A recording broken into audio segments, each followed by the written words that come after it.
biasanya pasien ibu hamil ya, jangan pasien ya. Biasanya ibu hamil itu kan datang hanya untuk kontrol ya. Hanya untuk kontrol, jadi dia bukan dalam posisi dirawat inap.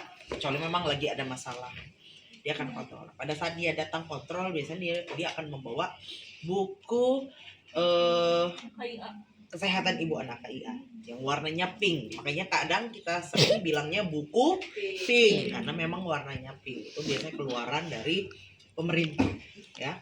Nah, memang ada rumah sakit swasta, mereka warnanya beda-beda, tetapi isi dalemannya sama gitu ya.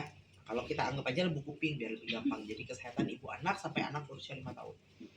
Nah, di situ nanti ada informasi misal kapan dia terakhir pemeriksaan ibu hamil ya, misalnya sebulan yang lalu gitu atau 2 minggu yang lalu, itu tertulis kayak peningkatan berat badannya berapa terakhir gitu, kemudian ada masalah-masalahnya apa gitu ya, kemudian suplemen yang sudah dia minum apa aja. Nah biasanya ada di dalam buku pink itu.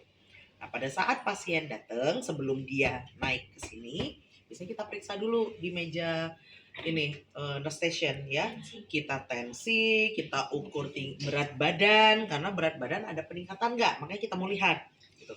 Kalau misalnya ibunya gemoy kayak begini, itu jangan sampai dalam 1 bulan terjadi peningkatan di atas 1 kilo. Nah, kayak ibu kan waktu itu sudah overweight gitu kan, pada saat hamil itu tuh nggak boleh ibu sampai dalam 1 bulan lebih dari 1 kilo gitu. Karena harapannya kan kita mau lahirannya normal.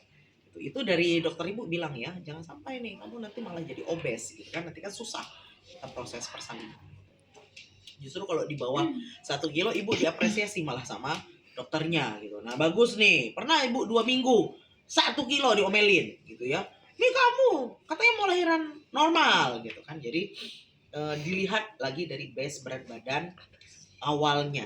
Misalnya kayak ini mungil-mungil mah nggak apa-apa sampai 15-20 kilo. Bantet doang kelihatannya gitu kan. Tapi kalau yang sudah gede, jangan gede-gede banget gitu, beresiko. Nah, makanya nutrisi pada ibu hamil itu yang penting itu kan kandungan protein ya. Banyak mengandung protein selain bukan hanya ibu hamil, ibu postpartum pun kan banyak mengandung protein. Itu paling penting. Memang pada saat hamil itu kita kan berasa gerah ya.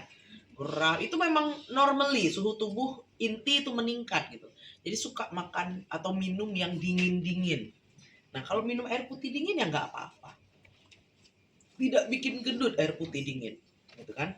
Yang bikin gendut air putih dicampur sirup, es teh manis, teh boba, teh solo. Sekarang lagi zaman maca-macaan. Nah kan yang kayak gitu loh. Kopi-kopian. Wah kopi sekarang gula aren 8.000 jago. Gitu kan. Sangat mudah. Ya apapun gitu yang mengandung gula. Jadi zaman sekarang itu sangat banyak sekali ya pilihan makanan yang memang bikin gak sehat gitu. Memang enak gitu tapi bikin gak sehat. Nah itu hati-hati tuh yang kayak gitu. Ya dimsum sehat-sehat aja dimsum kalau dia nggak ada lawan. Ya kan dimsum kan dia isinya kan ada bisa ayam kan, udang, kadang dicampur ada wortel atau apa. Nah memang ada tepung kan kita anggap dari karbohidratnya, it's okay gitu loh. Cuma yang bahaya itu kadang misalnya yang bikin di pabrik. Nah pabrik kan mungkin ada. Kalau mentai itu kolesterol kalau terlalu banyak. Karena kan dari mentainya itu kan mayones ya. Nah, ya sebenarnya segala sesuatu itu tidak masalah asal tidak berlebihan.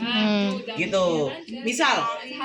Misal kayak kamu kopi sehari sekali gitu kan, manis itu tetap berbahaya karena kamu habis makan bisa minum es teh tetap gula kan. Kamu udah bilang, Bu saya minum kopi tuh sehari sekali Bu gulanya. Ya kamu dari minuman lain ada nggak gitu. Apalagi kadang misal kamu pakai, saya minum teh sih Bu tapi teh pucuk no sugar. Bohong. Yang kayak gitu nggak ada no sugar, semuanya ada sugar. Kalau mau no sugar kamu nyeduh sendiri, nah no sugar gitu ya. Oke, kita balik lagi. Kita lihat tadi peningkatan berat badannya berapa gitu. Dari yang sebelumnya sama yang sekarang. Ada peningkatan nggak? Berapa banyak peningkatannya? Kan? Nah, kalau di trimester 1 terjadi penurunan wajar-wajar aja. Karena kadang di trimester 1 dia mengalami mual muntah kan. Nah, di trimester 2 sudah mulai merasa lebih nyaman. Biasanya mulai tuh terjadi peningkatan berat badan sampai akhir kehamilan di trimester 3. Itu ya, fungsi kita mau melihat peningkatan berat badan. Nah, kemudian tensi tadi. Ya, tensi kita cek si ibu ini gitu ya, protap lah ya kalau tensi gitu. Kalau untuk ibu hamil, mengapa kita cek tensi? Kita warning kalau ada terjadi hipertensi dalam kehamilan, HDK. Ya, kalau misal terjadi hipertensi dalam kehamilan, kita takutnya nanti dia mengarah ke preeklamsi. Hipertensi dalam kehamilan dengan preeklamsi berbeda, gitu ya. Berbedanya dari mana? Ada gejala penyerta nggak kalau preeklamsi? Kita takutnya kan dia mengalami preeklamsi kan? Preeklamsi itu dilihat dari mana? Tensinya. Setelah tensi kita lihat punggung kakinya. Punggung kakinya bengkak atau tidak. Pada saat punggung kaki bengkak jangan langsung kamu judge juga, "Boy, preeklamsi." Enggak juga. Karena bisa jadi kalau misal kayak ibu kan bekerja dulu kan, kalau nggak berdiri ya duduk. Nah, itu lama-kelamaan punggung kaki akan bengkak karena proses ada gaya gravitasi tadi. Kita banyak duduk, kita banyak berdiri. Caranya gimana kita untuk mengetahui? Tiduran di malam hari, kalau udah istirahat tiduran, kakinya diangkat lebih tinggi dari jantung untuk arus balik, gitu, arah balik gitu.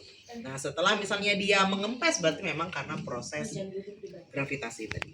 Tapi kalau dia ternyata kamu ibu rumah tangga yang banyak rebahan tapi bengkak, nah itu warning tuh. Tambah lagi misal tensinya tinggi, nah warning tuh. Itu harus dicek satu lagi, apa? Trias preeklamsi yang kemarin, kelompok preeklamsi, protein urin. Cek protein urin. Ada di urinnya ada kandungan protein atau tidak. Kalau ada kandungan protein, misal positif 1 atau positif 2 hasilnya, udah hati-hati, preeklamsi. Lihat tekanan darahnya berapa. Kalau 140 berarti preeklamsi ringan. Di atas 160 preeklamsi berat. Hati-hati ke eklamsi kejang. Nah, itu ya fungsi, makanya kita harus mengetahui tekanan darah ibu hamil. Selain untuk kita takut dia mengalami hipertensi dalam kehamilan, kita juga ngeri dia nanti mengalami preeklamsi. Kalau kayak saya waktu itu didiagnosis hipertensi kronis. Arti kronis itu lama ya. Itu bukan akut gitu loh. Padahal saya tidak punya hipertensi. Gitu. Tidak mengalami hipertensi selama ini, gitu kan. Tapi semenjak hamil itu sampai sekarang kalau saya cek 130 berarti tinggi ya. Apalagi sekarang dari American Heart Association sudah mengeluarkan berapa? Di bawah 120 normal. Ya, di bawah 120 itu normal. Gitu. Cuma ibu kemarin diskusi sama teman ibu yang orang perawat jantung, batasan rendahnya berapa? Kan cuma bilang di bawah itu normal. Lah kalau misalnya 90 normal, kan di bawah 120 kan? Jadi batasan rendahnya yang belum tahu gitu. Kalau kata dia itu memang nggak clear dibilang di AHA. Cuma jika misalnya rendah tapi tidak disertai gejala yang lain gitu, normal gitu. Oh, berarti ada batasannya, ada gejala klinis yang dirasakan. Misal dia 100 tapi dia misalnya ada pusing, ada apa, nah berarti nggak normal. Itu ya mungkin begitu gitu ya. Jadi ibu juga belum mempelajari AHA itu seperti apa. Nah, balik lagi ke situ tadi ya. Jadi hati-hati tensi. Karena kalau kita tensi tinggi itu artinya pembuluh darah kita ada mengalami sesuatu. Vasokonstriksi, penyempitan, bisa jadi karena memang permeabilitas pembuluh darahnya menyempit, atau karena ada yang lain, misal arteriosklerosis, atau karena, tahu nggak arteriosklerosis? Oh my god. Arteriosklerosis, lemak yang menempel di dalam pembuluh darah. Karena apa? Bisa jadi kolesterol salah satu. Nah, nanti dia karena arteriosklerosis, dia lama-kelamaan dia nanti kan membengkak tuh. Membengkak kan akhirnya dia menutup, pecah. Nah, bahaya kan? Kalau ada di pembuluh darah ke otak, stroke kamu. Gitu loh. Bahaya. Nah, itu dari arteriosklerosis. Dari gula darah. Gula yang mengental itu kan perjalanannya juga tidak lancar, gitu kan? Kalau gula yang mengental. Nah, pada saat kita terlalu banyak mengandung gula, darah kita menjadi kental, sirkulasi darah tidak lancar, akhirnya kan nyampe ke ke organ-organ itu kurang nggak? Iyalah, awalnya dia kalau kamu yang cair dia kan gampang nyampenya, tapi kalau dia kental dia kan lebih lambat nyampenya kan. Akhirnya nyampe ke organ-organ pun kurang. Nah karena kurang akhirnya kan menstimulasi otak, menginstruksikan jantung untuk memompa lebih cepat. Nah itulah makanya dia terjadi hipertensi. Diabetes, hipertensi, gagal ginjal itu segitiga ya, bisa kena. Udah diabetes bisa kena hipertensi bisa kena gagal ginjal. Jadi hati-hati itu 3 penyakit itu ya, saling berkaitan. Makanya ibu udah warning sekali kan. Ibu kan selama ini ngerasa yang penting sehat, nggak ada gendut yang sehat. Intinya begitu ya. Kan kita selalu beranggapan kan, nggak apa-apa bu gendut, yang penting sehat. Tidak ada gendut yang sehat. Kasarnya begitu. Nah saya tuh lagi membuat mindset saya seperti itu. Makanya sudah mulai melakukan intermittent fasting kalau saya gitu kan. Mengurangi mengkonsumsi minuman yang gula. Gitu loh. Mungkin dalam sehari, dalam seminggu, belum tentu juga ada seminggu saya minum yang bergula-gula. Saya ngopi pun kopi pahit. Tanpa gula. Gitu ya kalau saya mau ngopi. Es teh manis sudah tidak lagi. Apalagi minum-minum kemasan. Padahal saya suka sekali es coklat. Lalu kemarin es coklat. Jago 12.000 murah kan? Nyari setiap hari. Waktu lagi hamil pula kan? Hamil gimana enggak gitu. Pada saat sudah selesai masa ASI eksklusif, anak saya sudah MPASI, makanya saya sudah mulai mengatur pola. Gitu. Kemarin saya masih semangat tuh jogging, tapi sekarang bukan nggak semangat, nggak ada waktu. Ya pulang kerja udah jam berapa, udah hujan apa, udah nggak ada waktu. Ya jadi minimal saya dari mengatur pola makan. Terakhir makan ya masih lah, kadang kalau lagi pengen, apalagi hormon meningkat, kalau mau menstruasi kadang kita ada pengen sesuatu kayak coklat, itu ada, tapi enggak setiap waktu. Kalau dulu nyaris coklat setiap hari, ibu tuh doyan sekali dengan coklat gitu ya. Tapi saya kesian lama-lama dengan tubuh saya gitu ya. Makanya alhamdulillah sudah berapa belas kilo saya turun, mungkin tidak terlihat signifikan karena memang berat, memang mungkin karena saya turunan Batak ya, jadi mungkin rangkanya besar gitu ya. Gimana Reva? Mana ada orang Batak? Orang Batak juga kau? Oh, Boru apa kau? Oh, Marpaung. Aku Panggabean. Ya. Oke. Oke, udah. Balik lagi ya. Jadi itu perlu kita edukasi gitu. Misalnya bilang, tapi saya suka, boleh bu, tapi jangan berlebihan. Tetap ibu bisa atur makan dan minum yang ibu sukai. Ya, jadi kesian sama tubuh kita. Ya, perjalanan masih panjang. Apalagi saya sudah mau menuju kepala 4 kan, berbeda dengan kalian yang baru kepala 2 kan? Iya. Iya kan baru mau kepala 2 gitu kan. Ada yang udah kepala 2, ada yang baru mau, berarti kan menuju. Artinya kan akan berbeda gitu loh. Respon tubuh kalian, metabolisme kalian dengan metabolisme saya gitu. Ya, jadi ya maksud ibu jangan menunggu kayak umur saya baru kalian aware dengan tubuh, ya dari sekarang. Ya, apalagi kalian ngerasa masih muda, ini nggak apa-apa sepuasnya. Jangan. Biasanya badan-badan kecil kayak ini kolesterol tinggi. Kenapa? Karena mereka ngerasa gue makan banyak, gue nggak gendut. Benar. Gitu kan? Nah, akhirnya terobos makanannya karena berpikiran saya nggak mudah gendut. Dia makan apa aja, pas dicek kolesterol tinggi, kebanyakan orang yang badan kecil. Katanya dia kalau gendut asam urat. Ya apaan sih gitu? Kalau gendut asam urat, kamu udah asam urat. Udah. Ya pola makan kamu coba. Pasti dari pola makan. Wah, bukan masalah ya kamu makannya dimsum doang. Enggak, Bu. Makanya bebek, Bu. Kacang, Bu, tiap kacang, Bu, dia. Nah, mungkin lebih ke kacang. Ya, Bu, saya kalau misalnya makan kacang habis itu udah gak bisa banget. Ya Allah, masih umur kamu berapa sih? Kayak bulan. Hah? 19. Ya Allah, baru 19 kamu salah. Udah. Ini baru definisi remaja jompo. Kamu jangan makan kacang-kacang dulu. Kamu kesian loh sama badanmu. Ya? Iya, makanya udah kamu makan kacang. Ya, terus udah pola makanmu tuh diganti, bisa banyak makan sayur yang gimana gitu. Yang sehat lah. Iya, apalagi kacang mede mah lemaknya juga. Lemak loh kacang mede itu. Ya. Ini kalau kayak gini mah gue buat trip Kol di kamar. Kok ya benar. Kol goreng tuh enak sekali kalau kita makan pakai pecel lele. Sambal itu enak sekali. Cuma sebenarnya kol itu tuh mengandung gas ya. Iya. Gas gitu loh. Intinya jangan terlalu banyak lah. Emang kamu setiap hari makan kol goreng? Buset. Ya. Ya, setiap hari makan kol goreng dia. Siapa yang makan kol goreng? Ya. Ya intinya kalian lah tahu batasan kapan kalian saya harus akur gitu ya.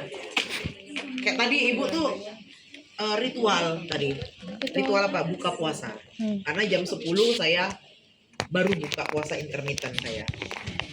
Sebelum sampai jam 10 saya kalaupun saya mau makan minum nggak boleh. Minum hanya boleh minum air putih atau kopi tanpa gula.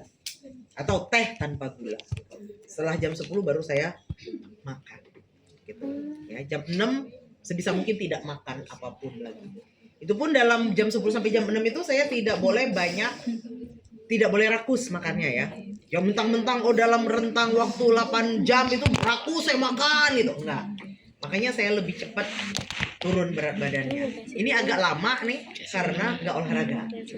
Kalau saya olahraga mungkin lebih cepat lagi gitu, karena pembakaran lemak gitu ya. Tidak, jam 10 itu saya dibilang itu sarapan atau enggak saya nggak tahu ya. Pokoknya saya mulai makan jam 10 pagi.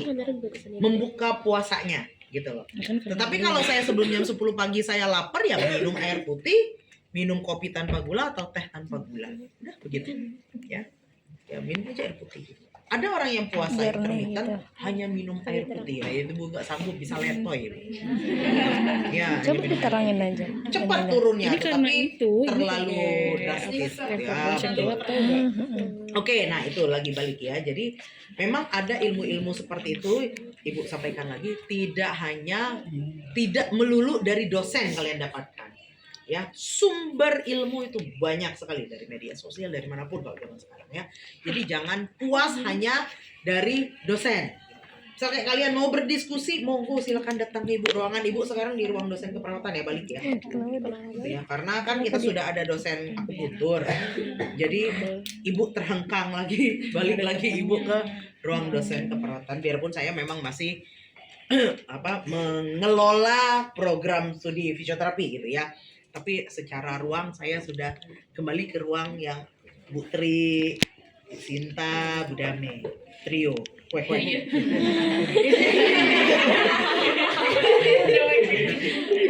Oke, jangan di videoin, ntar jadi ini Bu. Awas ya kalau jadi status ya. Oke. Oke, nanti minta tolong Pak Wirya ya, ditampilkan di yang bawah ya, videotron bawah ya, nanti ngomongin trio kue-kue. Oke, balik lagi ya. Nah itu tadi pada saat misalnya kita sudah tensi, kita sudah timbang, tanyakan ibu-ibu, apakah mau ke kamar mandi dulu, mau BAK. Misalnya ibu bilang tidak berasa kebal apa ya sudah, baru kita naikkan dia ke tempat tidur. Mengapa perlu kita tanyakan dia apakah mau BAK? Ya, intinya sebelum pemeriksaan ibu hamil itu harus kosong dulu kandung kemihnya. Satu ya, supaya nanti pada saat kita pegang-pegang, kalau kamu kandung kemihmu penuh, dipegang-pegang nggak nyaman kan? Bisa aja dipegang, aduh malah kebelet. Dua, itu dapat menyamarkan hasil. Karena kan kemarin kandung kemih dengan rahim berdekatan kan? Jika kandung kemih penuh, dia bisa mendorong rahim lebih naik. Nanti pas kita cek fundus uterinya ternyata kok usia kehamilan sekian tapi fundusnya terlalu tinggi, terlalu panjang. Karena apa? Mungkin jaringan kandung kemihnya penuh gitu. Jadi menyamarkan hasil. Jadi kosongkan dulu. Nah, pada saat misal udah kosong, udah clear, baru dia naik ke tempat tidur. Nah, untuk pemeriksaan fisik pada ibu hamil, kita ke fokusnya saja. Fokus pada ibu hamil itu apa? Ya, misalnya kayak kalian, Bu, perlu nggak dicek paru, jantung? Nggak usah. Kalau Bu Vero dicek nggak? Enggak. Dicek. Idealnya begitu. Tetapi untuk fokus ibu hamil, kalau dengan saya tidak perlu dicek, kita ke fokusnya, kecuali memang dia ada masalah pada jantung paru. Ya, tapi kalau tidak ada masalah jantung paru, cukup fokusnya. Ya, misal contohnya apa? Kalau di wajah, apa yang bisa fokus pada ibu hamil itu apa yang kemungkinan kamu dapatkan di wajah? Ada bintik-bintik. Apa namanya? Dos apa sih? Hiperpigmentasi. Hiperpigmentasi atau yang kita sebut kloasma gravidarum. Nah, itu kenapa ada hiperpigmentasi? Ya karena hormon mempengaruhi melanin tubuh ya, kandungan pewarnaan pada kulit gitu loh. Nah, mempengaruhi, nanti dia ada bintik-bintik. Ya, bukan kayak freckles kan menyebar ya. Kalau kayak orang-orang luar negeri itu bisa numpuk begini gitu. Ya. Bisa aja. Kadang ada yang mekar hidungnya. Ada dulu dosen kita. Kalau dia hamil ngembang sekali hidungnya gitu ya. Ada yang ngembang, ada yang enggak. Kalau saya enggak. Dan saya tidak hiperpigmentasi di wajah, enggak ada kloasma. Hiperpigmentasi di mana? Di leher. Nah, lebih menggelap, nggak hitam juga. Misalnya kulit saya kan begini, di sini nanti lebih gelap warnanya, agak lebih gelap. Secara kalau kita lihat begini kayak gelap. Ya. Merata kelihatannya ya, sekulit. Kan kalau kita leher kan ada lipatan ya. Nah kalau di situ hitam daki berarti. Karena terlihat dia merata. Ya, nah kalau ada di garisan itu hitam berarti daki, kau swab itu. Ya. Nah, ya, udah cek kamu ada daki enggak ya?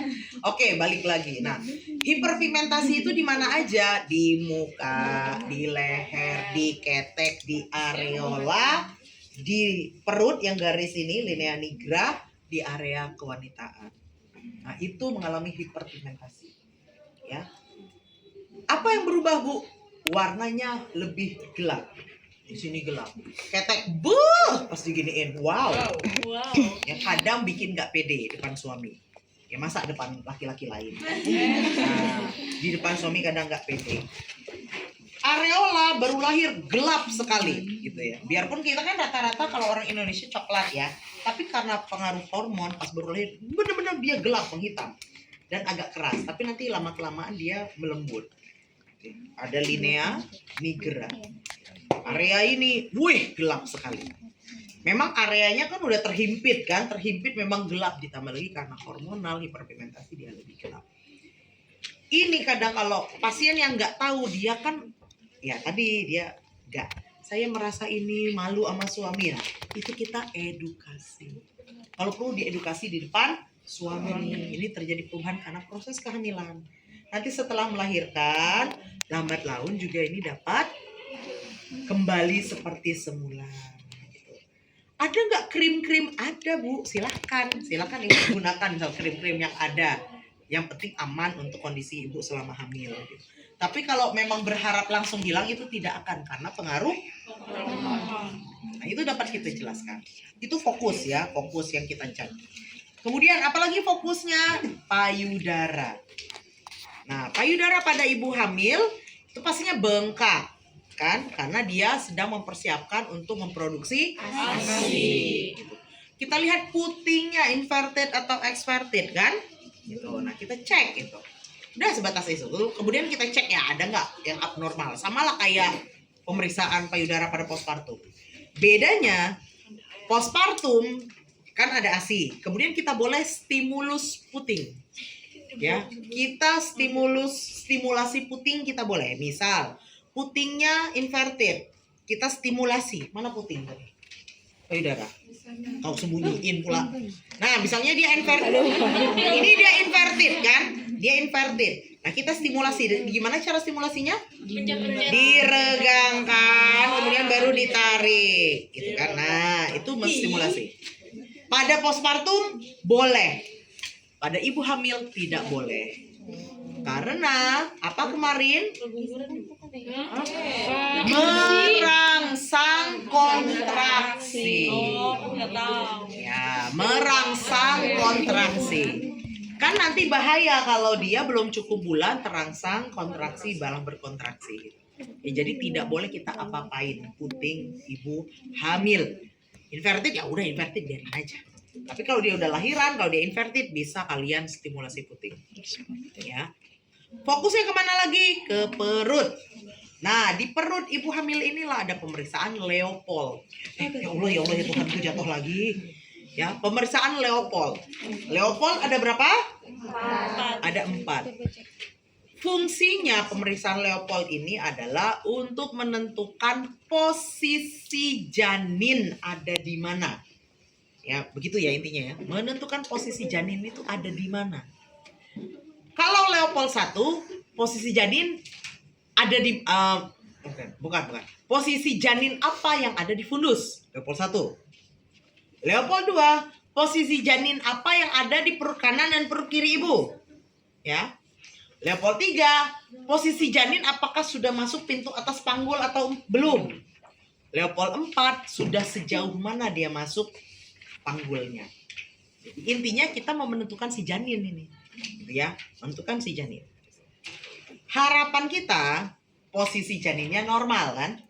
Kalau normal artinya di fundus harusnya ketemu apa? Fundus itu bagian atas. Ketemu apa? Bokong. Harapan kita. Karena kalau di fundus bokong berarti di bawahnya apa? Harapan kita kan? Tetapi kadang ada aja kondisi sungsang. Kalau sungsang berarti di fundusnya ketemu apa? Yang di bawah adalah bokong. Bisa jadi juga dia posisinya melintang. Bisa jadi di atas ini malah punggung atau ekstremitas gitu loh. Melintang dia, kepalanya di sini, bokongnya di sini. Gimana dia mau turun? Ya. Ya, susah. Ya harus di sesar. Yang lahiran yang rahim yang keangkat. Itu memang ada kondisi disproporsi, bukan disproporsi panggul ya. Aduh, lupa lagi namanya. Ada yang membantu persalinan seorang ibu, kata ini teman saya. Terus kan katanya memang diperiksa bayinya janinnya tunggal, artinya 1 ya. Pas keluar udah janin 1 set gitu kan. Kok masih ada kayak kelihatan gitu kayak badan apa ternyata rahimnya turun. Rahimnya turun. Ya bisa aja karena otot rahim berarti melemah makanya dia bisa turun. Ya itu loh. Ya bisa gitu loh, tetapi ya begitulah. Bisa gitu. Apa? Bisa hamil lagi nggak? Kalau hamil lagi ibu nggak tahu ya hamil lagi atau enggak. Kalaupun bisa beresiko terjadi lagi. Mungkin akan disampaikan oleh dokter jangan lagi. Cuma kadang kan ada aja misal baru anak 1 masih muda kan kesian kan. Nah kalau itu mah tinggal kalian kontrol aja program hamil gitu loh. Ya, apa yang dokter bilang memang harus operasi ya ikutin kalau memang kamu masih mau punya anak gitu. Itu aja intinya. Makanya penting sekali kita memeriksakan pemeriksaan ANC ya kehamilan gitu ya. Jangan mengabaikan pemeriksaan kehamilan. Sebenarnya saya ini ke anak kedua ini juga agak mengabaikan sedikit ya. Waktu anak pertama kayak excited gitu kan. Ini begini. Anak kedua ngerasa agak sombong karena udah punya pengalaman sebelumnya. Gitu loh. Benar. Dulu dikasih obat apa aja diminum sama dokter. Sama saya gitu ya, dikasih dokter apa aja saya minum. Nah, anak kedua banyak males saya. Misal kayak saya kan sudah minum dari tablet ini gitu. Dapat dari puskesmas gitu kan. Aduh, males sudah minum. Males saya minum. Karena saya merasa orang saya sudah dapat dari nutrisi. Karena saya kan suka makan gitu kan. Dari nutrisi, ngapain saya harus tambah suplemen. Ternyata itu berdampak karena saya hipertensi tadi. Harusnya saya minum kalsiumnya gitu. Akhirnya pada saat di trimester 3 saya anemia. Di bawah 10 HB saya. Itu udah keliengan kan. Dicek dokter, Bu ini Ibu harus suntik Venover, ada namanya Venover zat besi gitu ya. Ibu harus suntik ini Bu gitu. Akhirnya lumayan mahal tuh.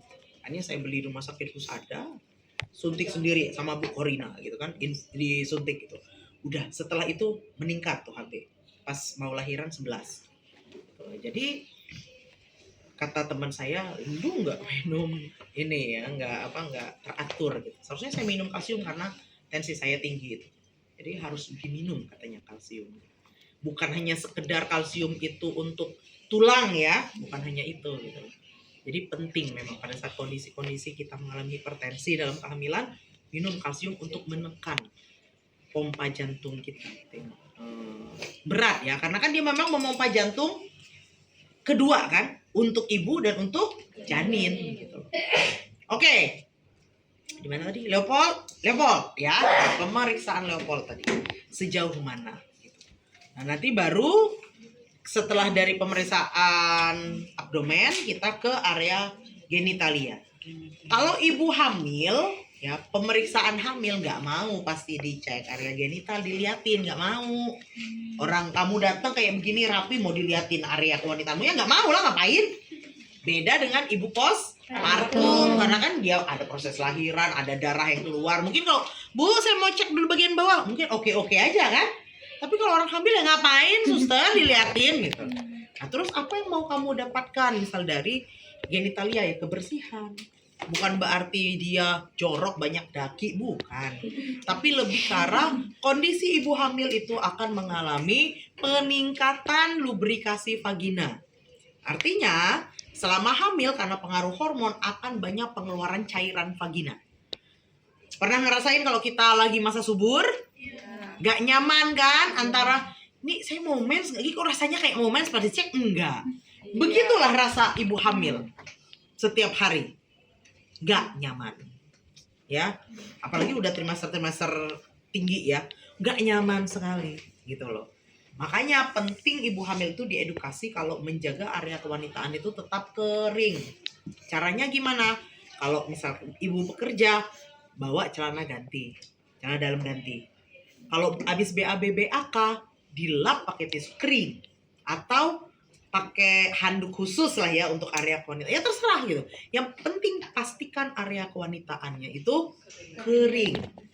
Karena ada pengeluaran cairan vagina tadi. Gitu loh. Nah, cairan vagina ini gitu loh. Jika dia abnormal, ada terinfeksi bakteri karena hygiene kita yang kurang, bukan karena hygiene kita kurang juga ya. Ibu hamil itu mengalami imunitas yang rendah karena kondisi rentan gitu ya. Nah, karena imunitas rendah ditambah lagi misal kayak situasi kayak gini bisa aja kan mudah terkena penyakit kan. Imunitas kita turun. Itu bisa saja nanti terinfeksi.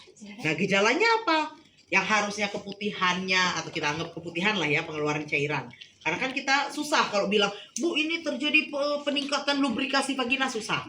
Kita paling gampang bilangnya, "Bu, keputihan." Ya enggak?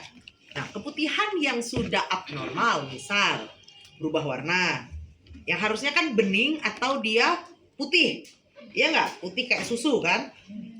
Bening-bening lendir atau dia kayak ngenggumpal, putih. Tapi jika warnanya udah agak hijau, baunya beda, ya kalau perempuan tahulah khas bau keputihan. Dibilang bau enggak, dibilang nggak berbau tapi ada baunya gitu kan? Khas gitu loh. Nah itu terjadi perubahan bau ya, dan gatal yang luar biasa. Nah itu tuh hati-hati tuh. Saya terjadi di anak kedua ini, luar biasa gatal sekali ya. Karena memang kondisi rentan, saya sudah pertahankan posisi ini karena memang mungkin hormonalnya gitu ya.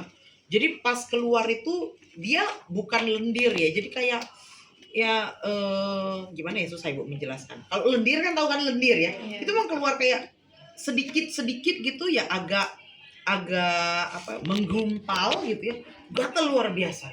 Mau digarukin, masa ibu garukin gitu kan nggak mungkin. Jadi kalau lagi kerja, aduh gatal luar biasa. Nah kalau gatal kayak gini apa yang perlu kita edukasi? Edukasi ibu banyak minum air putih, jaga kebersihan, pastikan area kering. Dan kalau mau tambahan lagi, bisa cebok dengan cairan PK. Tahu nggak bubuk PK? Biasanya ada tuh di apotek warna ungu. Dia botolnya kecil. Tapi itu bisa berkali-kali make. Kalau kamu mau make, kamu masak air dulu ya. Tunggu dia sampai agak hangat, jangan panas, mateng nanti vagina kamu ya. Tunggu ini, kemudian masukin sejumput saja sampai dia berubah warna. Nah itu kamu cebok enak. Atau kamu rebus daun sirih. Nah jadi cebok enak gitu ya. Itu bisa menjadi. Jangan pakai, boleh misal kamu yang pakai merek Lactasit Absolut, itu lumayan mahal ya. Karena pH dia seimbang dengan pH yang ada di vagina. ya di area kewanitaan. Tapi yang jangan itu kayak merek Mustika atau yang manjakan itu tuh keras. Bukan keras yang gimana ya? Pernah nggak kalian kalau mandi sabunnya tuh keset kan? Wah itu bersih nggak? Kalau kalian ngerasa keset, bersih. Padahal itu tidak. Dia itu menghilangkan cairan atau minyak alami yang ada di kulit. Ya, karena kalau keset itu pH basahnya terlalu tinggi. Jadi udah basah. Tahu kan kalau rendah kan asam. Normal basah. Bukan basah ya. Nah, kalau dia kering, basah terlalu tinggi, keset, itu menyebabkan kulit menjadi kering. Karena dia menghilangkan juga minyak-minyak alami yang ada di pori-pori kulit. Harusnya gimana? Kamu pernah nggak beli misalnya sabun mungkin yang waktu itu naik daun tuh goat milk, sabun kambing gitu loh. Kalau mandi kayak nggak bersih-bersih. Licin. Nah, itu justru yang bagus. Karena pH dia pH alami. Justru itu yang bagus. Atau bisa bikin putih. Kalau bikin putih mah ibu nggak percaya. Ya, ibu. Nah, ibu nggak percaya kalau bikin putih. Ya, nggak percaya ibu kalau bikin putih. Tapi untuk membersihkan ya itu ya. Jadi harusnya tuh begitu. Nah, tadi yang untuk kewanitaan yang merek Absolut, Lactasit itu kan agak mahal memang, pricey ya. Nah, itu tuh memang pas kamu cebok mungkin rasanya kayak kayak masih licin gitu. Nah, nggak apa-apa, pH-nya sesuai. Tapi kalau kayak manjakannya atau apa, itu pasti agak keset. Karena ya basah tinggi. Ya, nah itu ilmu itu nggak ada di kurikulum IB. Lagi-lagi Bu bilang. Itu kamu banyak berbicara. Saya kan nggak betah mau pakai Ventilator. nggak pakai sabun. Oke. Nah terus saya ada dua, jadi saya pakai yang betadine warna merah yang buat seminggu sekali itu air sama pakai ini tadi apa ibu bilang yang Lactasit, Absolut. ya yang pink. Tapi saya ngerasa kok nggak keset gitu. Ya itu. Kalau mindset saya Iya. maksud keset tuh Bersih. Terus saya ganti pakai Purbasari jadi kayak keset. Iya, justru kamu udah bener yang pertama. Ya nggak apa-apa, ini kan kamu udah dapat edukasi, gitu ya. Nah justru kamu harus pakai yang pertama, karena itu pH-nya sesuai dengan pH area kewanitaan. Ingat di area kewanitaan itu ada flora albus atau flora alami, ada bakteri alami, gitu ya. Kalau kamu pakai yang keset, ya itu nanti dia mematikan juga bakteri. Hukum panjang sekali. Ya, aman. Ya, punggung kaki. Kita cek punggung kakinya itu bengkak atau enggak tadi ya yang di awal ya. Oke, sekarang kita mulai dari pertama. Selamat pagi. Siapa namamu?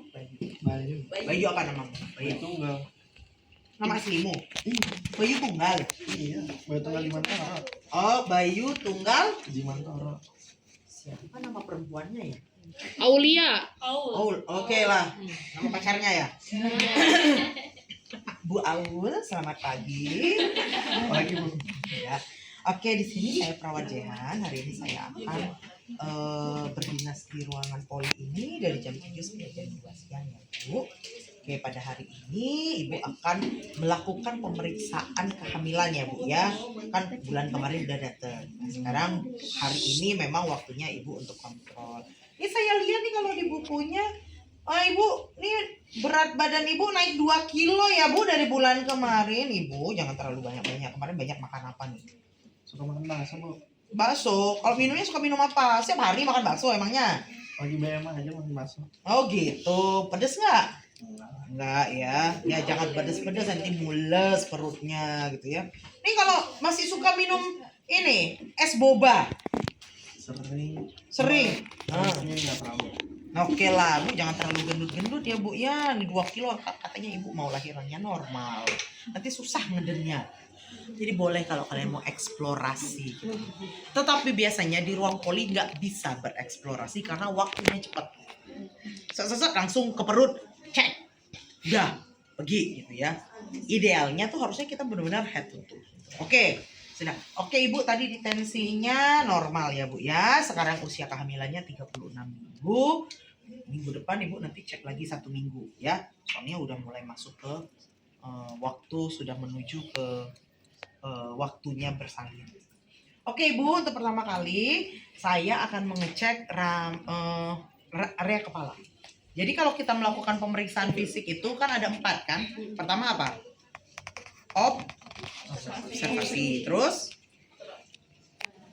palpasi, terus perkusi, auskultasi. Nah, ada bagian-bagian tubuh yang bisa dilakukan keempat-empatnya, ada juga yang enggak dong. Misalnya kepala, kita bisa observasi nggak? Bisa. Kita lihat. Oh, rambutnya tersebar merata, tidak ada alopecia, terlihat tidak lepek, kering gitu kan. Observasi. Palpasi sampai kita cek. Misalnya, oh tidak ada rontok gitu kan. Tidak ada lesi, misalnya terlihat kuat. Tapi kan nggak bisa kepala kita perkusi. Ya nggak bisa kan? Nah, jadi ada bagian yang tidak bisa kita lakukan keempat-empatnya. Jadi hanya kalau di kepala hanya bisa kita observasi dan kita palpasi, dan kita cek. Kemudian dari kepala kita lihat ke area wajah. Apa yang kita observasi tadi? Khas ibu hamil. Pigmentasi, pucat, itu dulu yang bisa kita lihat kan. Kalau mata kita bisa melihat sklera aniterik atau tidak, tapi itu tidak menjadi khas ibu hamil. Khas ibu hamil adalah konjungtiva. Tanpa kita pegang nggak bisa kita lihat kan. Ibu coba lihat ke atas Ibu. Oke, kelopak mata Ibu nggak pucat sih Bu ya. Yalah, makan minum boba mulu ya Bu ya. Boleh lah SKSD dikit gitu ya. Oke, nah misalnya pasien tidak mengalami pucat, konjungtivanya tidak anemis gitu ya. Kemudian Ibu lagi flu nggak Bu? Enggak, oke, enggak aman ya Bu ya bernafasnya, oke aman. Ini tapi bibir Ibu agak kering nih, kurang minum nih. Makanya bukannya minum air putih. Oh yang ngerokok, Ibu ngerokok, nggak boleh Ibu ya, oke. Nah misalnya bibirnya agak kering Bu, ini bibirnya kering ya Bu ya. Kalau pada ibu hamil itu wajib ya cairannya tercukupi. Cairan tercukupi ini adalah air putih Bu. Ya, saya nggak mau nanti ibu bilang masih doyan minum boba lagi. Ntar keselak boba. Ya, nah itu nggak boleh. Ya, kalau misalnya begitu, SKSD boleh tapi jangan yang judgement gitu ya. Oke, jadi ibu boleh, nanti bukan boleh. Jadi ibu harus banyak minum air putih. Zaman dulu pernah dengar nggak? Minum air putih 2 liter sehari. Itu tidak update ya. Update itu sesuaikan dengan berat badanmu. Ada rumusnya, cari sendiri Ibu lupa. Nah, oke ya, sekarang kita lihat. Coba Ibu buka mulutnya Bu. Saya lihat giginya ya. Bu, atas lidahnya angkat. Diangkat lidahnya. Diangkat lidahnya. Udah. Oke. Nah, kita ngecek apa? Karies. Mengapa kita mengecek karies? Karena apa yang dimakan ibu itu kan akan menjadi sari-sari untuk nutrisi ibu pada janin kan. Dia akan masuk sari-sari makanan itu melalui saluran ke janin, plasenta kan? Nah, kalau dia karies ada bakteri, ditambah lagi misal oral hygiene dia tidak bagus, ada bakteri, dia makan tertelanlah itu bakteri, nanti masuk, takutnya bakteri itu melewati plasenta ke janin. Jadi perlu kita cek karies ya. Misalnya oh tidak ada gigi berlubang, Bu, misal ada gigi berlubang nggak boleh ibu hamil dicabut kan. Jadi biasanya kamu bisa edukasi Bu, pastikan ya ini selalu dibersihkan, disikat giginya karena ibu ada lubang ya, jadi tetap disikat. Biarpun ada karies ya, kalau memang dia selalu disikat bersih, habis makan dia sikat, sebelum tidur dia sikat gitu kan, aman insya Allah. Oke, kemudian kita cek area lehernya ya Bu ya. Jadi di leher apa yang tadi kita lihat? Hiperpigmentasi. Itu kita observasi. Hiperpigmentasi. Kemudian kita palpasi apa? Kita mau ngecek apakah ada pembesaran kelenjar getah bening dan kelenjar tiroid. Cara ngeceknya dari mulai belakang telinga.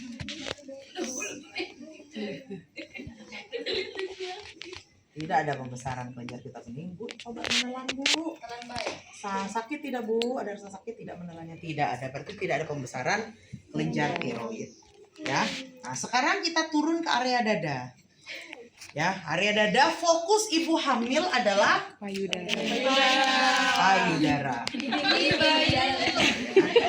Payudara. Apa yang kita inspeksi? Observasi atau inspeksi kebersihannya dulu payudara. Kesimetrisan. Simetris ini bukan artinya kanan dan kiri simetris ya, tapi dalam satu ini simetris nggak? Karena kalau dia ada benjolan kan kemungkinan tidak simetris. Tapi kalau kamu membandingkan kiri dan kanan ya tidak akan sama. Ya, tetapi setiap satu bagian ini simetris atau tidak. Nah, itu yang baru kita observasi. Kemudian lihat area hiperpigmentasi tadi, areolanya, putingnya inverted atau exverted. Nah, itu yang perlu kita cek. Ya.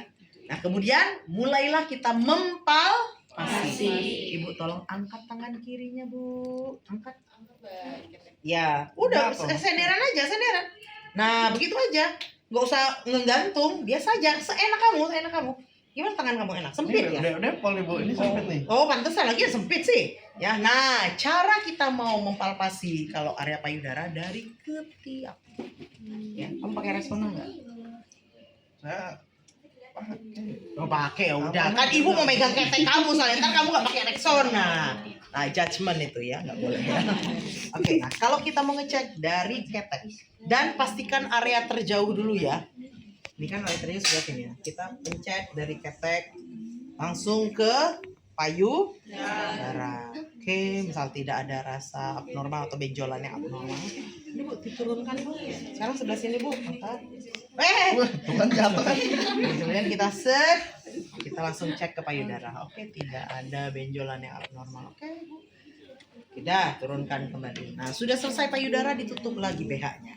Ya, jangan diablakin terus. Setelah payudara, kita periksa abdomen tadi. Apa yang kita observasi di abdomen? Linea nigra, ada striae atau enggak, atau stretch mark gitu ya enggak? Itu dulu yang bisa kita lihat. Ya, kemudian barulah kita ke palpasi, palpasi Leopold. Sebelum mempalpasi, Ibu tolong ditekuk dulu kedua kakinya, Ibu. Buset. Nah, tekuk. Sebelum kita mempalpasi, kita suruh tekuk supaya apa? Dengan dia menekuk kaki, perut mengumpul. Ya, di tengah. Kalau telentang kan dia ngelebar. Jadi dengan begini mempermudah kamu. Sebelum memegang, kita hangatkan dulu tangan kita. Karena kadang kan kita di ruangan ber-AC kaget ibu pasti gitu kan, karena kedinginan ya. Kita hangatkan. Leopold 1 untuk menentukan bagian janin yang ada di fundus uterus. Ya. Posisi. Kalian harus lihat posisi badan ibu, posisi tangan ibu gitu ya. Karena nanti pada saat pengambilan nilai atau supervisi banyak yang kagok. Leopold 1. Kita dari mulai simfisis dari bawah. Ini kan misal perutnya gede ya ceritanya. Sambil kita raba ke arah fundus. Ini kan ceritanya gede nih. Fundus berarti ada di sini dong. Jadi dari simfisis sampai ketemu. Terabalah, misalnya saya raba-raba. Teraba bulat, lebar, tidak ada lentingan. Ini adalah bokong, Bu. Bokong janin ibu nih. Saya terabanya kayak bokongnya di sini. Lebar soalnya. Ini langsung kita cek tinggi fundus uteri. Ya. Tinggi fundus uteri. Dari simfisis ke bagian fundus tadi yang kita dapatkan. Set misalnya, sekian. Set. Untuk pemeriksaan adalah bagian meteran yang besar di bagian atas ya. Tapi yang kita baca tetap bagian yang dalam. Ya, paham ya? Ini sebenarnya untuk supaya kita nggak membuat ini loh. Kita nggak mengada-ngada karena kita tahu oh, dia sudah 36 minggu. Biasanya kan 36 minggu secara teori 30-an sekian senti. Nah, kita tidak apa ibaratnya itu? Ya, mengarang lah ya kasarnya ya, mengarang. Jadi dengan kayak begini kan nggak ngeh ada di mana posisinya kan.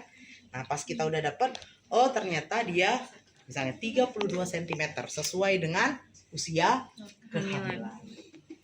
Itu Leopold 1. Sekarang Leopold 2. Tadi menentukan bagian janin yang ada di perut kanan dan kiri ibu. Lihat posisi tangan ibu, lihat posisi berdiri ibu ya.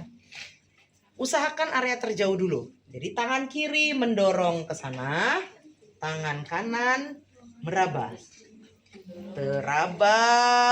Ada bagian yang menonjol, ada bagian tajam, ada bagian yang kosong juga. Kemungkinan itu adalah ekstremitas atau tangan dan kaki. Kenapa ada bagian menonjol dan ada bagian yang kosong? Karena kan dia kan begini kan. Mungkin pas kamu pegang antara lutut sama tangan gitu. Ada bagian yang kosong. Kemudian kamu raba lagi ada bagian yang menonjol. Mungkin sikunya atau di bagian ininya gitu. Wallahu alam. Itu kan namanya juga perkiraan. Nah, setelah kita dapatkan sebelah sini, kita tahu di sini tangan dan kaki, di sini pasti punggung. Tetapi tetap kita make sure. Sekarang gantian. Dari sana kita dorong ke sini kita raba. Teraba panjang seperti papan, tidak terputus-putus. Nah, kemungkinan itu adalah punggung. Ya, itu adalah punggung. Pada saat kita sudah dapatkan punggung, ya, kita mau mendengarkan yang namanya denyut jantung janin atau detak jantung janin sama ya, atau DJJ. Rentang normalnya 110 sampai 160 kali per menit. Per menit. Ya. Nah, misalnya kalau dia di bawah 110 gawat janin, di atas 160 gawat janin. Jadi harus dalam rentang itu. Gitu ya. Nah, kita udah dapat tadi punggung di sini. Pas fundus tadi dia bokong kan, punggung di sebelah sini, kepala pasti di bawah. Nah, sekarang kita cek memposisikan lineknya di area bawah dong. Karena jantung dekat dengan kepala, bukan dekat dengan bokong ya. Nah, di sini kita coba dengarkan tanpa dipegang lineknya ya. Jadi menggelantung begini. Kita dengar, misalnya ada bunyi pelan, coba kamu geser sedikit. Terdengar lebih jelas dari sebelumnya. Nah, yang terdengar jelas itulah yang disebut area punctum maksimum. PUNCTUM tulisannya, punctum maksimum. Artinya area DJJ yang paling jelas terdengar. Ya, punctum maksimum. Nah, di sini. Oh nih, saya dapatkan punctum maksimumnya, ya. Kemudian mulailah saya belum mulai menghitung ya.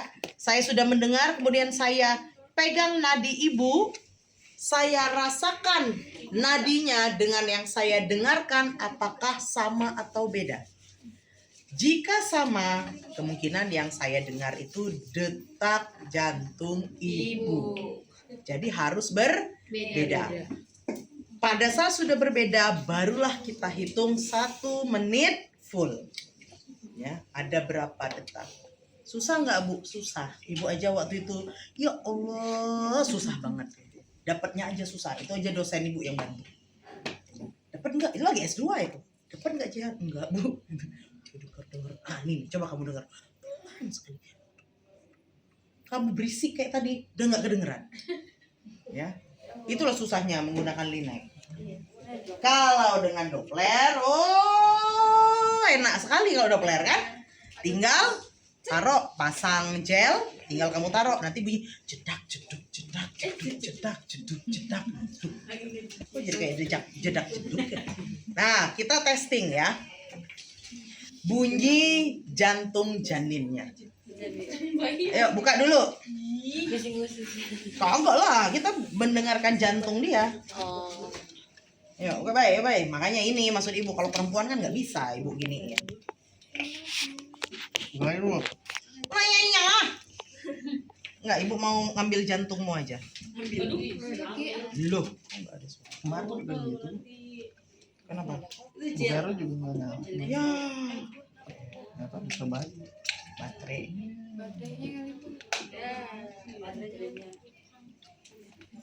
Oh, kemarin juga ini ya, nggak kedengaran ya? Kemarin nyala. Iya, nggak ada. Hai Hem. Ya, rusak deh.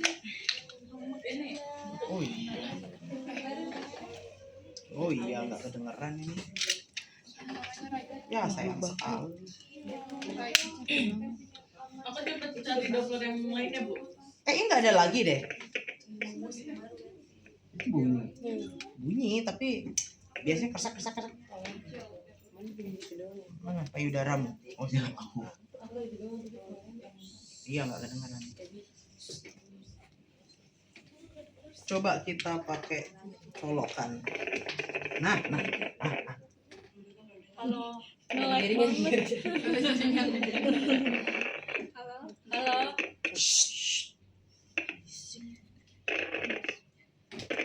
Coba kita pakai ini. Di mana ini nyoloknya nih? Di sini. Ada nggak di sini? Yo.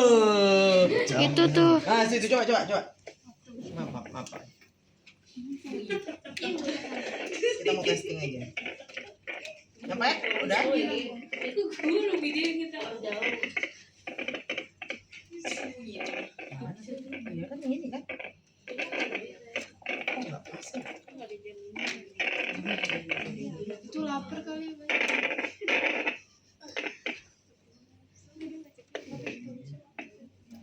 Memang kemarin tuh volumenya udah agak. Maksud ibu kalian dapat mendengar suara jantung janin itu begitu nanti bunyinya jeduk gitu. Ya.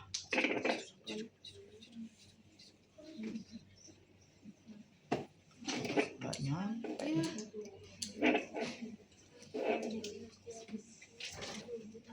Nggak ketemu nih jantungmu.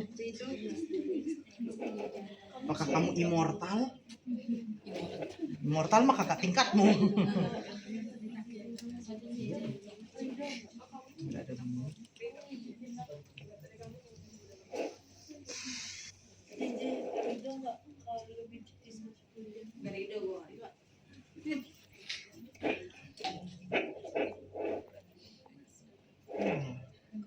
Oh iya nggak bisa rusak ya.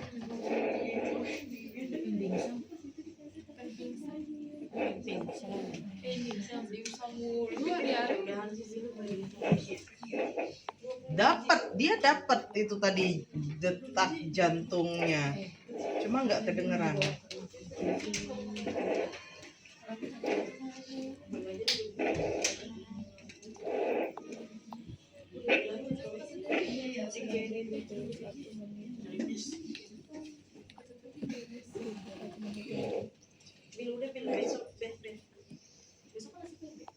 Nah, itu ada tuh.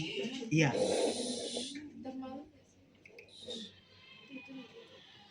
Tadi ada ya? Duk, pelan tapi.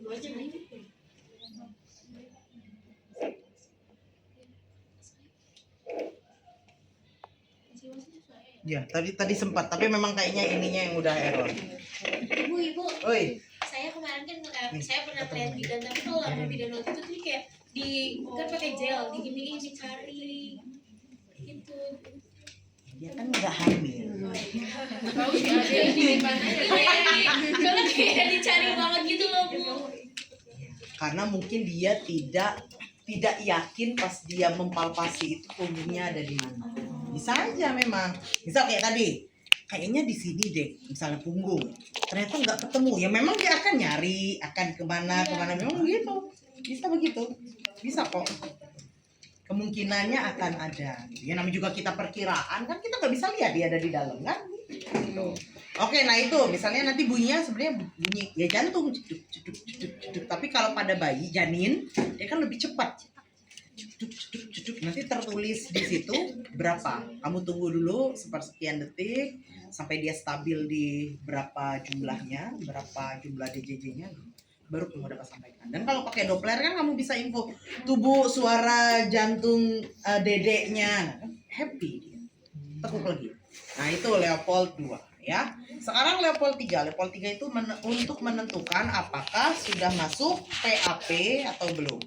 Caranya tangan kirimu di fundus, dorong ke bawah ya, bukan menekan begini tapi mendorong. Ini kan perutnya gede kan? Mendorong ke bawah. Tangan kananmu di simfisis membentuk seperti huruf C, kayak nyari kepala gitu loh.